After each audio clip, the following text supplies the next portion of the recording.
உங்களுடைய இந்த பொன்னான நேரத்துக்காக நன்றி. நம்ம இன்னைக்கு பார்க்க போகிறது ஒரு சூப்பரான டிஃப்ரெண்ட்டான பிரேக்ஃபாஸ்ட் ரெசிபி தான் பார்க்க போகிறோம். கானை வச்சு செய்யக்கூடிய கான் ஊத்தாப்பம் தான் பார்க்க போகிறோம். வாங்க எப்படி செய்கிறதுன்னு பார்க்கலாம். நான் இன்னைக்கு நார்மல் நம்ம ஊரில் விளையக்கூடிய மக்காசோள கருது தான் எடுத்திருக்கேன்.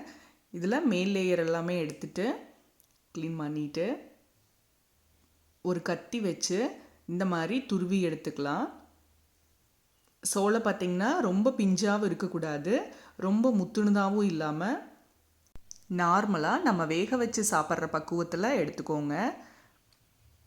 இதை இந்த மாதிரி துருவி எடுத்துட்டு இது ஒரு மிக்ஸி ஜாருக்கு மாற்றிடலாம்.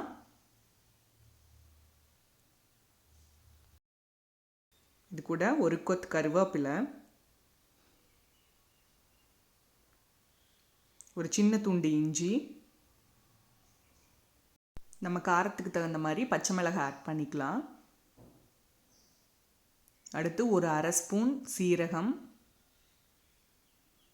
சேர்த்துட்டு கொஞ்சமாக தண்ணி விட்டு நல்லா நைஸாக அரைச்சி எடுத்துக்கலாம். இதை ஒரு பவுலுக்கு மாற்றிட்டு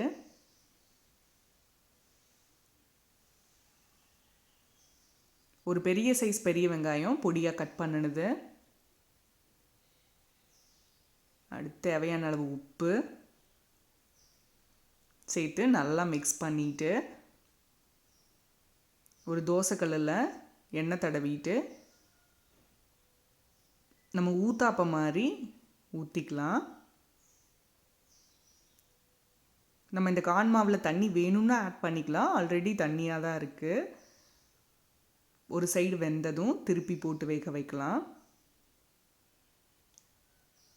இப்போ 2 சைடு வெந்துருச்சு, நம்ம வெளியே எடுத்துடலாம். இப்போ பார்த்தீங்கன்னா நம்மளோட சூப்பரான கான் ஊத்தாப்பம் ரெடி ஆயிடுச்சு. நீங்களும் வீட்டில் ட்ரை பண்ணி பாருங்கள். அறுசுவைகளும் சங்கமிக்கட்டும் அனைவரது இல்லங்களிலும்.